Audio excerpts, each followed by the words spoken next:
Hello everyone, welcome back to our channel education house 24/7। आज हम पढ़ने वाले हैं क्लास 6 इंग्लिश का जो बुक है a pact with the sun, उसका first chapter a tale of two birds. जो चैप्टर है a tale of two birds, इसमें जो टेल है इसका मतलब होता है कोई भी स्टोरी या कहानी। ये जो चैप्टर है बेसिकली मोरल वैल्यूज़ पे बेस्ड होती है। और चैप्टर स्टार्ट करने से पहले हम इसकी समरी जान लेते हैं कि एक्चुअली में इस चैप्टर के अंदर है क्या। तो ये स्टोरी जो है वो मदर बर्ड और उसके जो टू बेबी बर्ड होते हैं उनके बारे में, जो कि एक जंगल में रहते हैं। तो एक बार क्या होता है कि काफ़ी ज़्यादा तूफान आ जाता है जिसमें जो मदर बर्ड होती है वो किल्ड हो जाती है, मतलब मर जाती है। और उसके जो टू बेबी बर्ड होते हैं वो तूफान में अलग हो जाते हैं और दोनों अलग अलग जगह पे के रहने लगते हैं। अब वो कौन सी जगह रहते हैं, किन लोगों के साथ रहते हैं या कौन सी कंपनी उन्हें मिलती है और उनके बाद उनका जो बिहेवियर है वो कैसा होता है, वही सारा चीज़ जो है वो इस चैप्टर में दिया गया है। तो वही हम आज पढ़ेंगे। तो चलिए स्टार्ट करते हैं आज का chapter. There once lived a bird and her two newborn babies in a forest। एक बार की बात है कि जंगल में एक चिड़िया मदर बर्ड जो है अपने दो छोटे छोटे बच्चे न्यूबॉर्न बेबीज के साथ उस जंगल में रहती थी। They had a nest in a tall shady tree and there the mother bird took care of her little ones and day and night. और फिर क्या होता था कि वहाँ जंगल में एक बहुत ही टॉल, लंबा और शेडी ट्री था। शेडी यानी कि काफ़ी ज़्यादा घना था वो। वहाँ पर उनका नेस्ट था जहाँ पर जो मदर बर्ड थी वो अपने जो दोनों न्यूबॉर्न बेबी थे उनका जो है दिन रात ख्याल रखती थी। One day there was a big storm. और एक दिन क्या होता है कि काफ़ी ज़्यादा तूफान आ जाता है। स्टॉर्म का मतलब तूफान। There was thunder, lightning and rain and the wind blew down many trees। और फिर क्या होता है कि काफ़ी ज़्यादा बिजली कड़कती है, लाइटनिंग होती है और काफ़ी ज़्यादा बारिश होती है। तो उसमें क्या होता है कि जो काफ़ी ज़्यादा ट्रीज़ होते हैं वो सारे गिर जाते हैं। ब्लू डाउन का मतलब होता है टू मेक फॉल, कि जितने भी ट्रीज़ थे वहाँ पर जंगल में बारिश की वजह से, काफ़ी ज़्यादा तूफान की वजह से वो गिर जाते हैं। The tall tree in which the birds lived also came down. और फिर क्या होता है कि जहाँ पर वो चिड़िया जो रहती है बर्ड, मदर बर्ड अपने बच्चों के साथ, वो पेड़ भी वहाँ गिर जाता है। A big heavy branch hit the nest and kill the bird. और फिर क्या होता है, वो पेड़ तो गिर जाता है पर क्या होता है कि जो जहाँ पर जो उनका नेस्ट था उस नेस्ट के ऊपर एक बहुत बड़ी ब्रांच गिर जाती है। ब्रांच यानी कि पेड़ की शाखा, वो उसके ऊपर गिर जाती है जिसकी वजह से क्या होता है कि जो मदर बर्ड है वो किल्ड हो जाती है, मर जाती है। Fortunately for the baby birds, the strong wind blew them away to the other side of the forest। और फिर क्या होता है कि जैसा कि आंधी तूफान में जो मदर बर्ड होती है वो किल हो जाती है, मर जाती है। उसके बाद क्या होता है, फॉर्चुनेटली यानी कि बाय लक जो होते हैं, जो दोनों बेबी बर्ड होते हैं वो दोनों बच जाते हैं। कैसे बच जाते हैं कि जब ज़्यादा तेज़ हवा चलती है वो उन्हें फॉरेस्ट के दूसरी साइड उन्हें फेंक देती है, जिसकी वजह से उनकी जान बच जाती है। One of them came down near a cave where a gang of robbers lived। और उसके बाद क्या होता है कि जो दो बेबी बर्ड होते हैं उनमें से जो एक बेबी बर्ड होता है वो कहाँ जाता है, वो जो वहाँ पर जो फॉरेस्ट के अंदर कोई एक केव होता है यानी कि गुफा होती है जहाँ पर जो गैंग ऑफ रॉबर्स यानी कि जो चोर लुटेरे होते हैं उनकी जो गैंग होती है वहाँ रहती है। वो वहाँ जाके फर्स्ट जो बेबी बर्ड है वो वहाँ पहुँचता है। The other landed outside a ऋषि's आश्रम a little distance away। और जो दूसरा बेबी बर्ड होता है वो कहाँ जाता है, वो ऋषि की जो आश्रम है उसके थोड़ी दूरी पे जाके वहाँ पर मिलता है। Day passed and the baby birds became big birds. उसके बाद क्या होता है कि दिन बीतते चले जाते हैं और जो बेबी बर्ड है वो फाइनली ग्रोन अप बर्ड बन जाते हैं, मतलब कि बड़े हो जाते हैं। One day the king of the country came to the forest to hunt. और फिर क्या होता है, एक दिन क्या होता है कि जो कंट्री के जो मतलब राजा होते हैं वो शिकार करने के लिए, हंट का मतलब होता है शिकार करने के लिए जंगल में आते हैं। He saw a deer and rode after it। फिर उसके बाद जो राजा होते हैं वो वहाँ पर एक डियर यानी कि हिरन को देखते हैं और उसके पीछे भागने लगते हैं।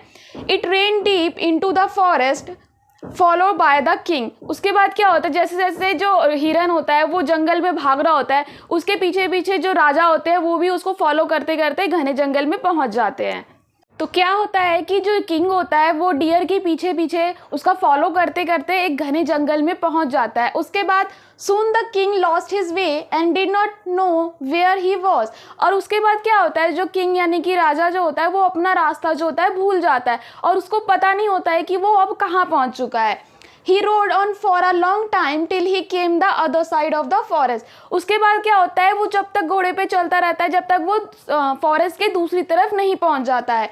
Very tired by now he got off his horse and sat down under a tree that stood near a cave। उसके बाद क्या होता है, जो राजा है काफ़ी ज़्यादा थक चुका है डियर का फॉलो करते करते, तो उसके बाद वो थक जाता है तो वो एक केव के पास आते हैं और वहाँ पर जो ट्री होता है उसके पास आराम करने के लिए बैठ जाते हैं। Suddenly he heard a voice cry out. और उसके बाद जो है वो जो राजा है वो एक आवाज़ सुनते हैं, quick hurry up there is someone under the tree come and take his jewels and his horse hurry or else he will slip up away.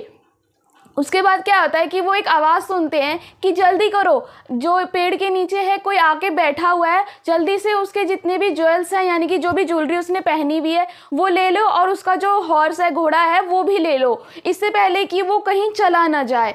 The king was amazed. उसके बाद क्या होता है, ये सारी बातें सुन के जो किंग यानी कि राजा है वो काफ़ी ज़्यादा सरप्राइज हो जाता है। अमेज्ड का मतलब होता है सरप्राइज, कि ये क्या हो रहा है, कि कौन ऐसा बोल रहा है, किसकी आवाज़ आ रही है।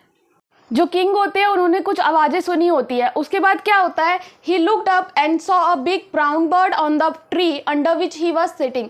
उसके बाद वो क्या देखते हैं कि जिस पेड़ के नीचे वो बैठे होते हैं उसके ऊपर वो ऐसे करके देखते हैं तो उन्हें पता चलता है कि ऊपर में एक ब्राउन बर्ड है बड़ी सी, और जहाँ से वो आवाज़ आ रही थी कि वही चिड़िया थी जो वो बोल रही थी कि जल्दी आओ, पेड़ के नीचे कोई बैठा है और उसके सारे जितने भी गहने और जो उसका हॉर्स है वो ले जाओ जिससे पहले कि वो चला जाए।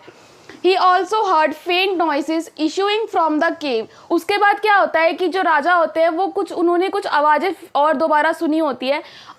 इशूइंग का मतलब होता है कि कमिंग, मतलब जो केव है उसके अंदर से कुछ फेंट आवाज़ें आ रही है। फेंट यानी कि काफ़ी धीरे धीरे आवाज़ आ रही है, जैसे लगता है कि कोई वहाँ से चल के आ रहा है कुछ बोलते हुए, तो वो आवाज़ें वो सुनते हैं। उसके बाद he quickly got onto his horse and rode away as fast as he could. और उसके बाद क्या होता है कि वो जल्दी से खड़े होते हैं और जितनी जल्दी हो सके वो अपने घोड़े पे बैठ के चले जाते हैं, क्योंकि उन्हें लगता है कि जल्दी से यहाँ से भागना ही ठीक होगा, क्योंकि जहाँ पर वो बैठे होते हैं वहाँ पर चोर लुटेरे होते हैं जो उनकी चीज़ें चुराने का प्लान कर रहे होते हैं।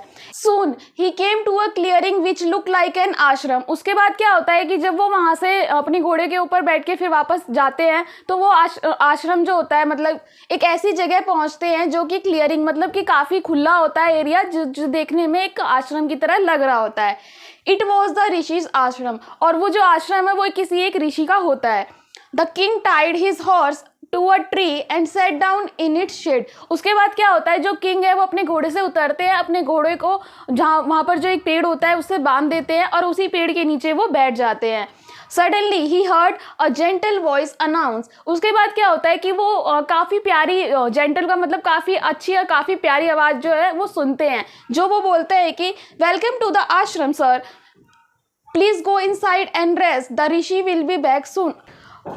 जो किंग है वो ये सुनते हैं कि जो वहाँ पर किसी की आवाज़ सुनाई देती है, वो कहता है कि आपका जो ये आश्रम है उसमें स्वागत है और please go inside and rest, के अंदर आप आश्रम के अंदर जाके आराम कर लीजिए और जो इस आश्रम के ऋषि है वो थोड़ी देर में आते होंगे।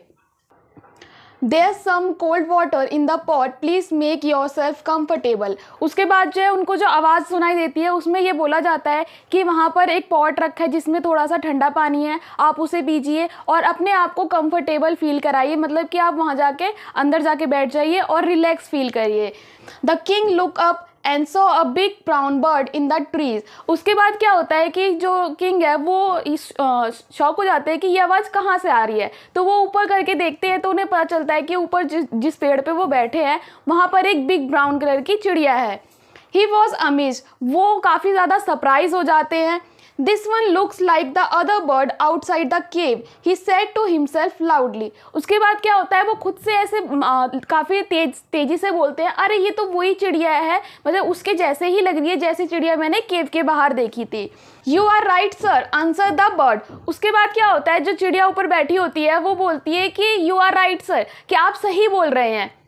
He is my brother, but he has made friends with the robbers। वो मेरा ही भाई है, जो आपने केव के पास देखा था वो मेरा ही भाई है, बट अब उसने जो है रॉबर्स यानी कि जो चोर लुटेरे हैं उनसे दोस्ती कर ली है, अब वो उनके साथ ही रहता है।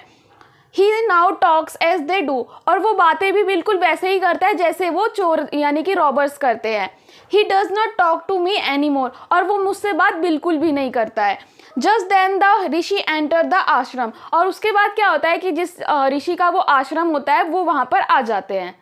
Welcome sir, he said to the king. उसके बाद जब ऋषि हैं जो आश्रम में आ जाते हैं तो वो किंग से कहते हैं कि वेलकम सर, आपका स्वागत है हमारे आश्रम में।